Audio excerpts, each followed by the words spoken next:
You've just entered the Extra Zone Arcade. Previously on the definitive Sonic timeline, we looked in depth at the tragedies of the Ark and covered the Solaris project, as well as the storybooks. So, 3 parts into this series, the Blue Blur himself finally takes center stage as we cover his humble beginnings. From saving flickies to uncovering Angel Island, participating in a fighting tournament, and plenty of time travel shenanigans, there's a lot to cover. So much so that I had to split this into 2 parts. Again, unlike the previous parts, I'm actually not going to go as in depth with the lore as much as I am going to be just placing these events on the timeline. Why is that, I bet you're asking? If you didn't ask that, please skip back a few seconds, I really need this, please. Well, I needed to establish the world itself first, as well as establish a basis of things to come. See, a lot of those earlier events will have some kind of relevance later, so I felt like we should explore those more for the sake of clarity later on. You know, something we can refer back to. I'll still go into some detail regarding the plot, dialogue, statements, and other evidence when it comes to the placement of certain games on the timeline. There will be a lot of guesswork and theory crafting involved though, since these events aren't as set in stone as some things to come later.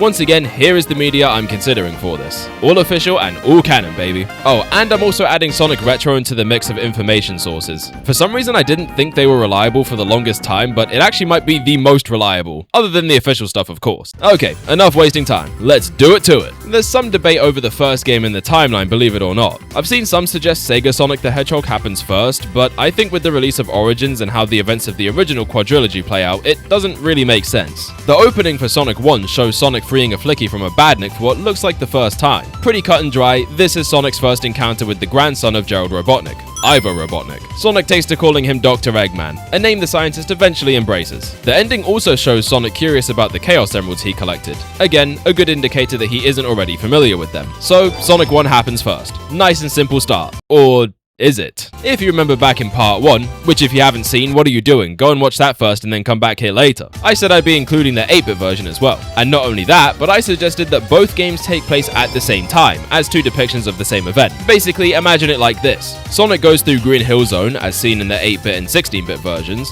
then to Bridge Zone, then to Marble Zone, and then to Spring Yard. With me so far? We then head to the Jungle Zone, go to Labyrinth as seen in both versions, then to Starlight Zone, and then finishing up at Scrap Brain Zone as depicted in both games. The only difficult thing here is that Eggman is shown to be defeated for the last time in Scrap Brain Zone in the 16-bit version, but 8-bit has a whole Sky-based zone after that. Maybe once Sonic destroys the Eggmobile and during the Fade to Black, Eggman hops on his platform and Sonic follows. Then the final zone of 8-bit plays out and Sonic sends Eggman packing for real after that, clearing up the pollution with the Emerald's power and then seeing that vision for where they're going next. Before we go there though, Sonic goes to Neverlake, the location in which Little Planet appears above for 1 month out of a year. Meanwhile, a pink hedgehog named Amy Rose learned through her tarot cards of impending danger which she'd be saved from by her knight in shining armor. She heads up to Little Planet too, in hopes that she can meet her hero and marry him. Turns out that Eggman is here too, and has chained the planet to a mountain in hopes he can remake it in his image. And so the plot of Sonic CD plays out, with Metal Sonic having been built to surpass Sonic's speed and put an end to the spiky menace. Amy is kidnapped by Metal, but promptly saved by Sonic, as his chrome counterpart is left a scrap heap on the Stardust Speedway. Sonic travels between past, present, and future with his speed,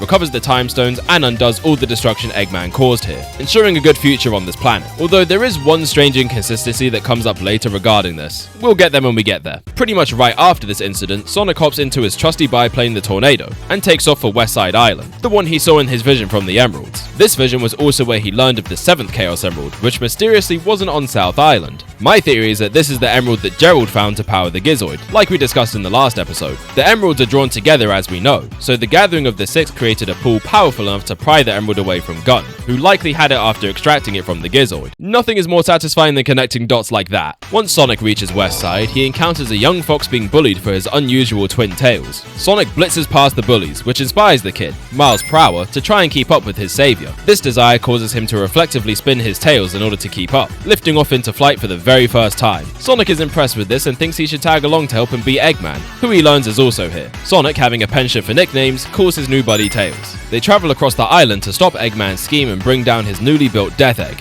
no doubt inspired by his grandpa's space colony. And, you know, dubiously copyrighted material. I mean look, if the Daleks from Doctor Who can exist in canon, surely Star Wars is a thing too. Throughout the journey, Sonic was able to find the 7 Chaos Emeralds and unlock their hidden power. Tapping into their wild energy, he transformed into Super Sonic, a state at least hundreds of times faster and stronger than his base, if not infinitely so, due to the boundless power of the Chaos energy. He defeats Mecha Sonic and Eggman's Death Egg robot and brings the space station down, ending the journey. The good ending seems to be the canon one, not the bad ending where Tails has to save Sonic from plummeting. setting. Unlike Sonic 1, I would consider Sonic 2's 8-bit counterpart to be an entirely separate event, but since Origins basically depicts Sonic 3 and Knuckles happening immediately following Sonic 2, it won't happen for a little while. I know some things like the spin dash being absent and Mecha Sonic being in its weakest form here are contentious, but there's no way I can squeeze it in here. Besides, with regards to the spin dash, that's only a game mechanic, which generally doesn't indicate story progression, at least when it comes to Sonic. That said, there are some abilities that Sonic does gain after a certain time has passed, like the homing attack. We'll get into how those happen a little bit later. For now, the Death Egg has crashed into Angel Island, causing the floating paradise to fall into the ocean below. Eggman finds himself in the underground hidden palace. Here, the Master Emerald is being kept and guarded by the last of the Echidna, Knuckles. He's ready to beat the intruder senseless, but Eggman comes up with a bogus story that paints Sonic and Tails as the villains. Knuckles is isolated with basically no social skills. He's just like me for real. So he's super gullible and buys into this quickly. Now it's double trouble as Sonic and Tails make their way over to Angel Island, only to be ambushed by the Red Guardian. No, not that one. Knuckles knocks the super out of Sonic and runs off with the emeralds, taunting Sonic to follow with a chuckle. I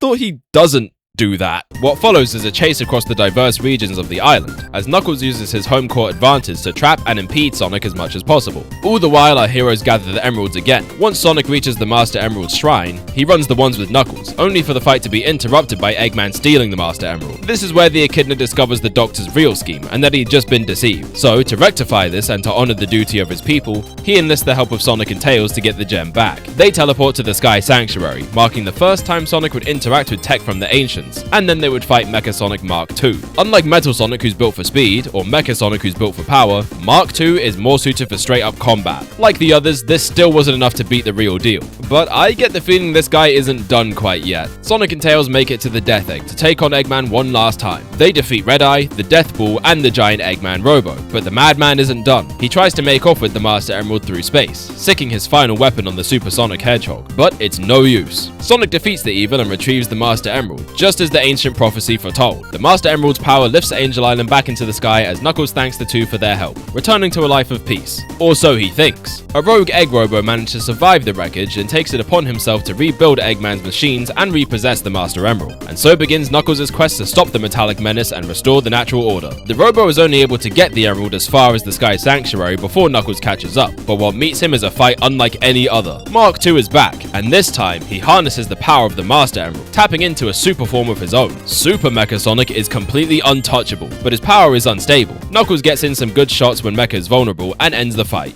getting the Master Emerald back and finally fulfilling his duty. Sonic appears here at the end to save Knuckles, which leads me into what happens next. Egg Robo likely needed some time to get his plan ready, so it's my belief that this is where Sonic 2 8-bit happens. At some point, Sonic releases the emeralds, scattering them once more, and they head back to South Island. Tails is then kidnapped by Eggman and it's up to Sonic to get his buddy back. He encounters the Master Robots along the way. Again, we're really treading dangerous grounds with copyright here, one of them being the Mecha Sonic I mentioned earlier. We'll call him Mark Zero to keep things simple. Sonic destroys Mark Zero, who drops a Chaos Emerald. Sonic passes through the Crystal Egg Zone, defeats the Doctor, and frees his comrade. After this event and the wild back-to-back adventures, the two go their separate ways for a little while. This would explain Sonic piloting the tornado again as we circle back to the moment he saves Knuckles from the collapsing Sky Sanctuary. After this, Sonic makes his way to the strange Eggman Island, where he's almost immediately captured alongside two other adventurers, Mighty the Armadillo and Ray the Flying Squirrel. Yep, this has gotta be where Sega Sonic the Hedgehog happens. Mighty and Ray take part in a number of adventures during this era, so it makes sense for them to meet early on. The trio make it off the island and Robotnik takes a dive. It felt like non-stop action for the Hedgehog up till now, so he decided to go back to South Island once again. It's gotta be a good time to chill. While he takes a nap, Eggman finds him and replaces his shoes with slowdown boots. Upon Sonic waking up and putting on these shoes, he's horrified that he gotta go fast, and is forced to navigate Eggman's super labyrinth. If he finds the 6 Chaos Emeralds hidden throughout the maze, he can unbind the slow boots from his feet and get back up to speed, and that's exactly what happens. Eggman gets packed up again, and Sonic escapes the labyrinth, after which the emeralds scatter again. Sonic does keep one though. At the same time as Sega Sonic and Sonic Labyrinth take place, Tails patrols the skies and has an adventure. Going solo for the first time, he flies off without a clear destination, until he stumbles across an island. There, he finds a villain named Witch Cart, the self-proclaimed ruler of the land. She sends her minions, Hawk Wolf, Bear Ranger, and Caratia to do her bidding, all of whom are thwarted by the young genius Fox. Eventually, he beats Witch Cart herself and frees the island of her influence. Tails flies off awaiting his next quest. But wait, there's a problem. See, in the Japanese manual of Tails' adventure, the game is said to take place before Tails meets Sonic. as in during or before the events of Sonic 1 and CD. Contrary to that statement, Tails knows how to fly here, and the Western manual states that the game takes place after Sonic and Tails have already met. Origins basically confirms this, so we'll take that as the canon version. Tails has set up shop on Coco Island, a small southern island, which is suddenly attacked one day. He wakes up from a nap to find the attackers of the Battle Cuckoo Empire, led by the 15th Great Battle Cuckoo. He wants the Chaos Emeralds, and it's up to Tails to build weapons to blow up the evildoers' plans.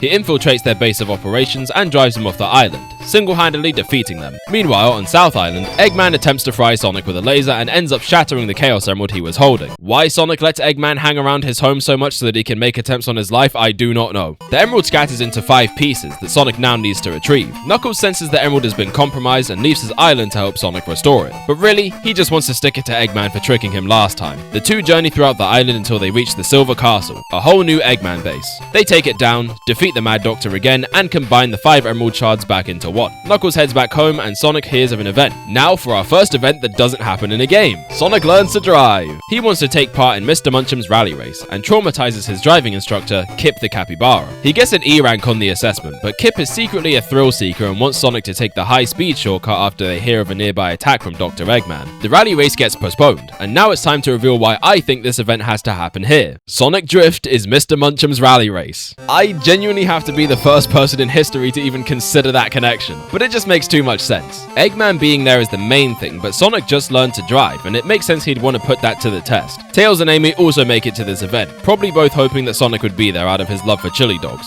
of which a lifetime supply is the reward for winning. In this race around the iconic zones of South Island, it's probably safe to say that Sonic wins canonically. I mean, have we even ever seen him buy a chili dog outside of gameplay? I know the race is called the Chaos Grand Prix, but does that necessarily mean it has to be a whole separate thing? If you disagree, let me know. Now that Sonic and Tails are reunited, they set off for more adventures, with their next one being here on South Island, for the last time. We've been here for a while, I know, but it made the most sense this way. The plot of Sonic Chaos is weird and involves South Island sinking as a result of Eggman stealing one of the island's 6 emeralds. This obviously isn't consistent with everything else we know about the emeralds, so I'm gonna kinda reinterpret this. Let's say that the 6 emeralds that were on South Island as of the events of Sonic 1 had been there for a really long time, long enough that these emeralds formed a bond with the land, similar to the Master Emerald in Angel Island. Just not as strict, since the emeralds can be moved off the island without it sinking. Once Eggman steals one though, he begins to experiment on it. This causes a distortion of chaos energy on the island, which is what causes it to begin to sink.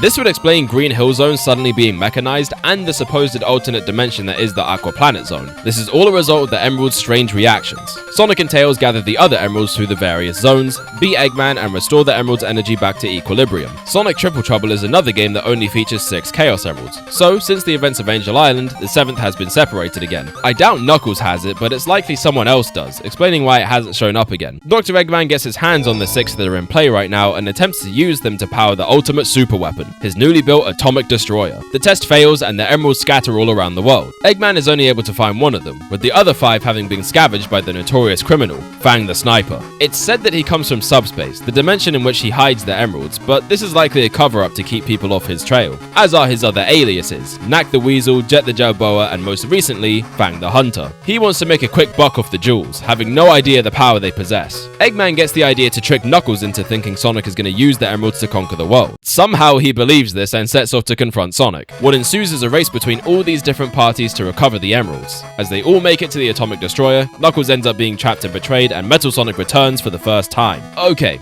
now it's time to talk about the inconsistency I mentioned during the CD segment. In Sonic 4 episode Metal, he's shown to be revived on the Stardust Speedway, which is in the bad future for some reason. I'll explain that as well sometime down the line. But how is Metal Sonic here if he's been trashed on the highway in all the time between CD and 4? I think the simple answer is that this is a different Metal Sonic. And I guess after this one fails a number of times, spoilers, Eggman decides to revive the original. Don't really get the logic there, but this is Eggman, so it tracks. I'll talk more about some of the other details when we get to that, but for now, back to Triple Trouble. They beat Metal and Eggman, who drops a Chaos Emerald, and Fang runs off somewhere. Knuckles is freed, makes amends with Sonic, and the day is won. Immediately following this event is Eggman's discovery of a mysterious island, where he finds a ring with an inscription hinting towards a lost civilization. He also discovered a special ring that housed a dimension with energy reminiscent of the Master Emerald. This energy crystallized crystallized into the form of the 6 Chaos Rings, which he plans to use the power of to summon the Master Emerald. He also converted their energy into Dark Rings, which he uses to power his machines on his new Trogic High Zone base. The Chaotix, Vector the Crocodile, Espio the Chameleon, Charmy Bee, and Mighty the Armadillo